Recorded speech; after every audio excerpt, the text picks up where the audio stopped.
وہ بھی سادی ماں تھی، وہ بھی سادی والدہ تھی، وہ بھی کسی گاؤں میں رہنے والی تھی۔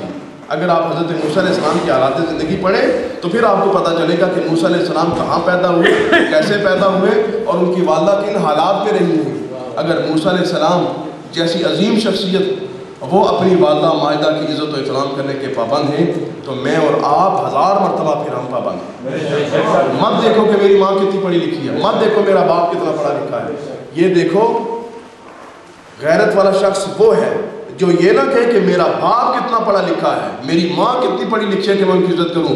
غیرت والا شخص وہ ہے جو یہ دنیا کو بتا سکے اور میری ماں تو پڑھی لکھی نہیں ہے، میرا باپ تو پڑھا نہیں، پر مجھے دیکھو میں اتنا بڑا ہو کر بھی اپنے ماں باپ کی جوتیوں کو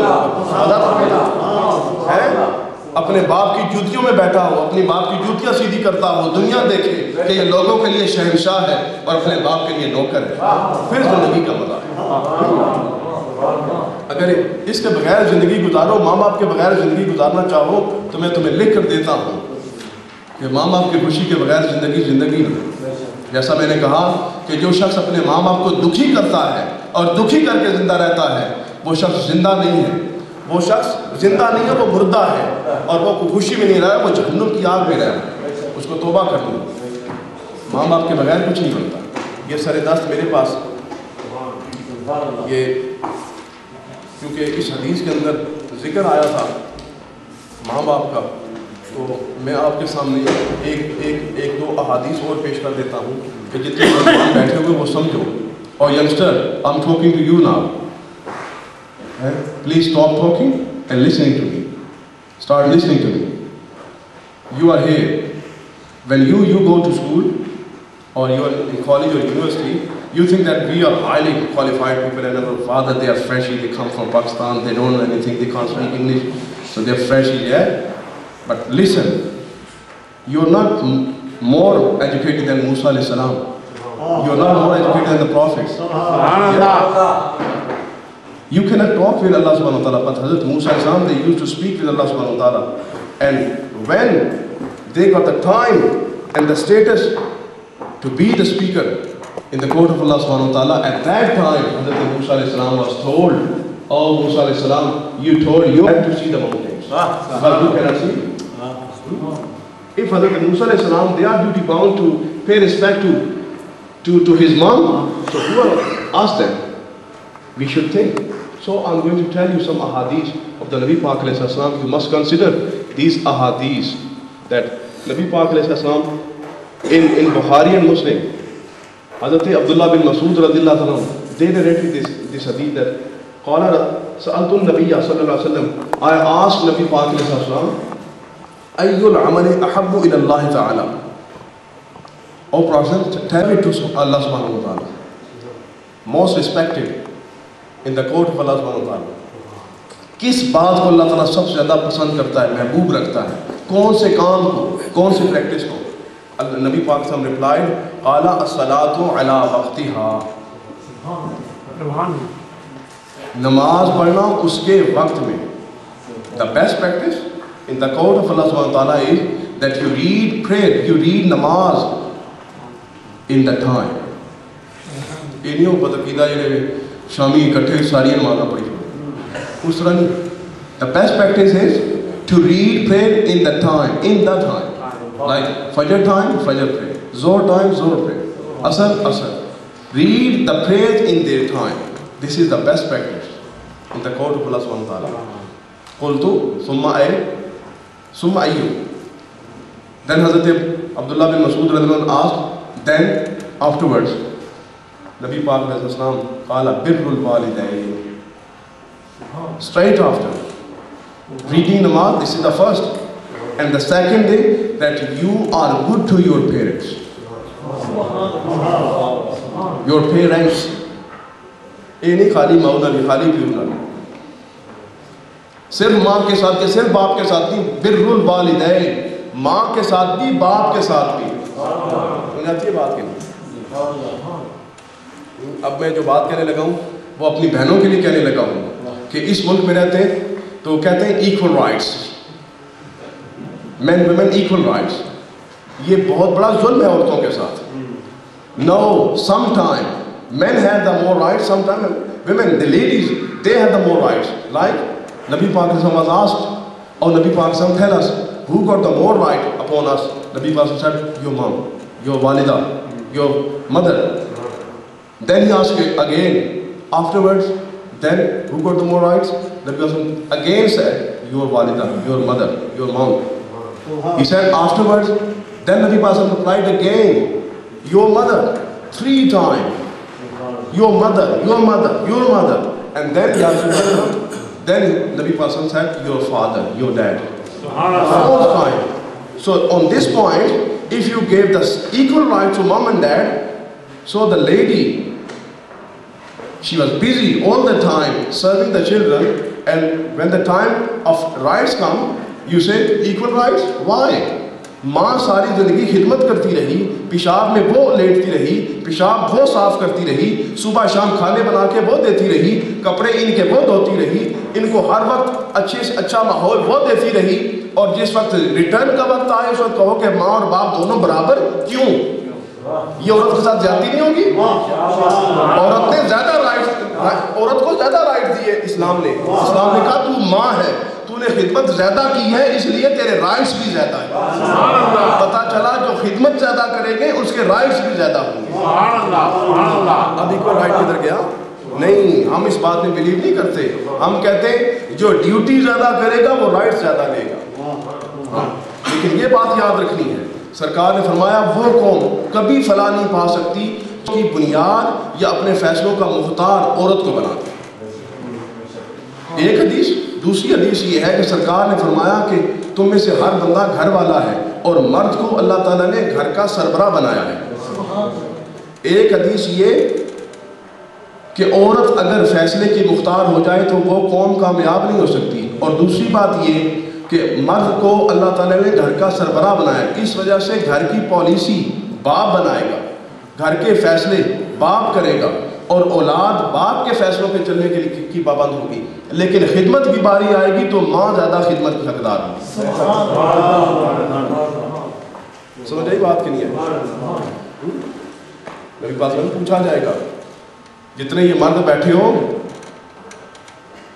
کرا لینی مرضی ہے جی, اگر گھر والے نماز نہیں پڑھتے تو ان سے پوچھا جائے گا.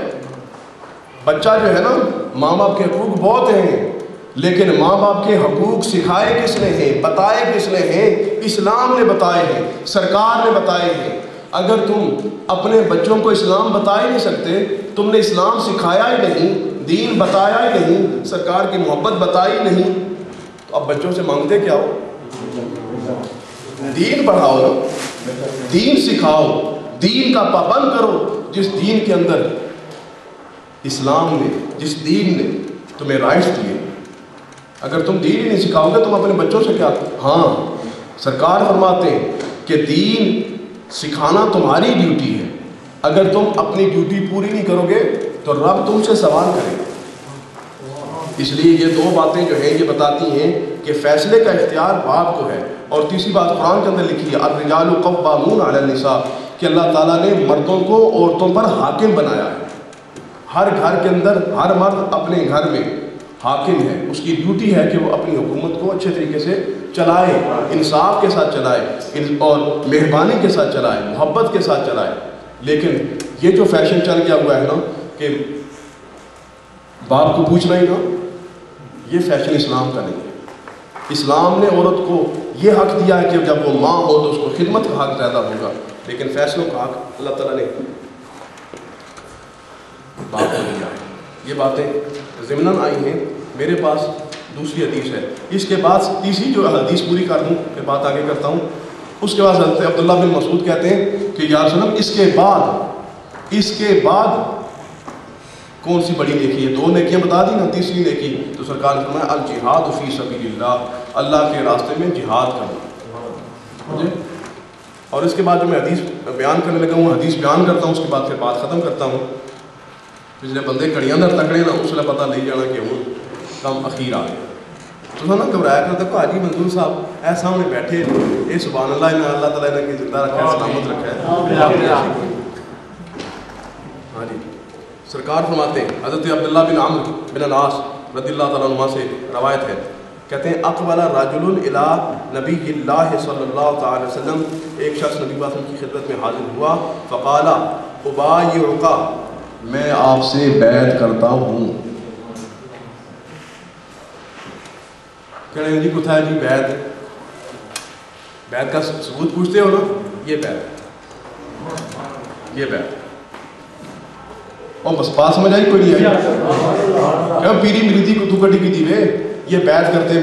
بخاری شریف مسلم شریف دونوں کی حدیث ہے. کہتا ہے میں بیعت کرنے کے لیے حاضر ہوں، بیعت کرتا ہوں. پیری مریدی ثابت ہوئی کہ نہیں ہوئی؟ بیعت کرنا ثابت ہوا کہ نہیں ہوا؟ اور میں نے آپ کو پہلے قرآن سے بھی اور حدیثوں سے بھی یہ مسئلہ پہلے بھی دکھا چکا ہوں. یہ ایک اور حدیث شامل کر لیں. ابایعک، میں آپ سے بیعت کرتا ہوں کس بات پر؟ علی الہجرہ، ہجرت کروں گا، والجہاد، جہاد کروں گا، اور اللہ کی بارگاہ میں اجر چاہوں گا. فقال، اب یہ باتیں وہ بیعت کر کے کہتے ہیں کہ میں ہجرت کے لیے بھی تیار ہوں، میں جہاد کے لیے. یہ کیوں کہا؟ اصل وجہ یہ ہے کہ بندہ سب کچھ کرتا ہے لیکن اپنا گھر نہیں چھوڑنا چاہتا. لڑائی کا وقت آئے تو لڑنا نہیں چاہتا. وہ صحابی کہتا ہے یا رسول اللہ لڑنے کے لیے تیار ہوں، گھر چھوڑنے کے لیے تیار. ادھر اس وقت بندے بیٹھے ہو، سارے سرکار سے محبت کرتے ہو، سارے دین کو جانتے ہو. میں آپ سے پوچھنے ہی لگا، ہاتھ نہیں کھڑے کرانے لگا، لیکن ذرا اپنے دل پہ ہاتھ رکھو اور بتاؤ اس وقت اگر میں یہ کہوں کہ کل اپنے گھر چھوڑ کے چلے جانا ہے، پھر واپس ادھر کا خیال نہیں کرنا، کتنے سارے بندے ہو جو سوچو گے کہ ٹھیک ہے کل چلنا ہے؟ بندے سب کے غلاموں کا اندازہ کیجیے کیا بات ہے ان لوگوں کی کہ جس وقت پہلی ہجرت کا وقت آیا ان کا یا رسول اللہ مکے کو چھوڑ سکتے ہیں پر اپنا دین نہیں چھوڑ سکتے. کیا دین ہے؟ خانہ کعبہ کے سین میں رہتے ہو، خدا کو ایک مان لو، چھپ کے رہو. کہنا خدا کو ایک کہیں گے، نبی پاک صاحب کو رسول مانیں گے اور ڈنکے کی چوٹ پہ مانیں گے. کافر مار کھانی پڑے گی، کھانے کے لیے تیار ہے، کہاں مر جاؤ گے، کہاں مرنے کے لیے تیار ہے، پر دین چھوڑنے کے لیے تیار نہیں. خدا ان کو کس پیار سے دیکھتا ہے جو آنکھیں ہیں محو لقائے محمد. جو سرکار کے صحابہ کرام ہیں ان کی عظمتوں کے کیا کہنے کہ جنہوں نے اپنے گھر چھوڑے، اپنے بار چھوڑے، اپنے مال چھوڑے، بیوی بچے چھوڑے، دوستو یار چھوڑے، عزیز و اقارب چھوڑے، خاندان چھوڑے. کیا مزے، صحابہ پیچھے رہ کے تھے، وہ دعائیں کرنے لگے خانہ کعبہ کے سامنے کھڑے ہو کر، مولا کریم تجھے اس تیرے گھر کا واسطہ میں یہاں سے نکال. اور پوچھا خدا کا گھر ہے، خانہ کعبہ ہے، اس کو کیوں چھوڑ کے جانا چاہتے ہو؟ کم سرکار جو مدینے چلے گئے، نبی پاک مدینے چلے گئے، ان لوگوں کے برابر بھی ہو سکتا ہے. یہ تاریخ ایک تاریخ ہے، مسلمانوں کی ہسٹری ہے. دنیا کا کوئی مذہب بتاؤ، دنیا کا کوئی دین بتاؤ. حضرت موسیٰ علیہ السلام جس وقت ہجرت کے نام نے پہلے کہا گارنٹی دیتا ہوں کھانا بھی ملے گا، مکان بھی ملے گا، کپڑے بھی ملیں گے، سب کچھ ملیں گے اور تمہیں کوئی کچھ کہہ بھی نہیں سکے گا، چلو میرے ساتھ. پھر بھی وہ لوگ سوال کریں جگہ جگہ، پھر گرنے پڑے، کہا مڑی جلو جی، مڑی جلو جی. اس غلامی کی زندگی میں کہا یہ آپ نے کہا تھا، ایسے بات کیوں ہو رہی ہے؟ بار بار موسیٰ علیہ السلام کو تھریٹ کرے. پر جس وقت باری آئی نبی پاک علیہ السلام کے غلاموں کی، سرکار کے صحابہ کہتے ہیں یا رسول اللہ ہم قوم موسیٰ نہیں ہیں جو کہے کہ تم جاؤ اور تمہارا خدا جا کے لڑے. یا رسول اللہ دنیا دیکھے گی اور دنیا ہمارے جملوں کو لکھے گی. ہم کہتے ہیں کہ یا رسول اللہ آپ بھی بیٹھ جائیں، آپ کا خدا بھی ملاحظہ فرمائے، لڑنے کا کام ہم کر کے دکھائیں. یہ وہ صحابہ ہے. اب یہ صحابی کہتا ہے کہ میں گھر چھوڑنے کے لیے بھی تیار ہوں، مرنے کے لیے بھی تیار ہوں، اس پر بیٹھ کروں، گھر بھی چھوڑوں گا، لڑنے کے لیے بھی تیار ہوں. اب فرمایا یا رسول اللہ کیا حکم ہے؟ اس وقت سرکار نے دیکھیں کیا فرمایا.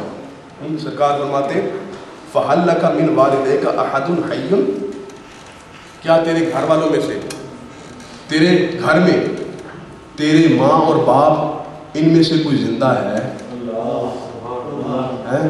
اندازہ کریں کہ نہیں کریں، بات ختم کریں گے. تیرے ماں باپ میں سے کوئی زندہ ہے؟ اس وقت انہوں نے کہا قال نعم، یا سن زندہ ہیں، بل کلاہما، بلکہ وہ دونوں زندہ ہیں، میرے ماں باپ دونوں زندہ ہیں. قال فتبتغی الاجر من اللہ تعالی، تو نے اجر کی بات کی تھی نا، میرے ساتھ بیعت کی ہے نا، مرنے پر بیعت کی ہے نا، جہاد پر بیعت کی ہے نا، قتال پر بیعت کی ہے نا، ہجرہ پر بیعت کی ہے نا. میں تجھے کہتا ہوں تو نے میری بیعت کر لی ہے، اب میں تجھے کہتا ہوں تو جا اور تو جو اجر مجھ سے سوال کر رہا تھا نا، وہ اجر جا کے اپنے ماں باپ کی خدمت کر کے حاصل.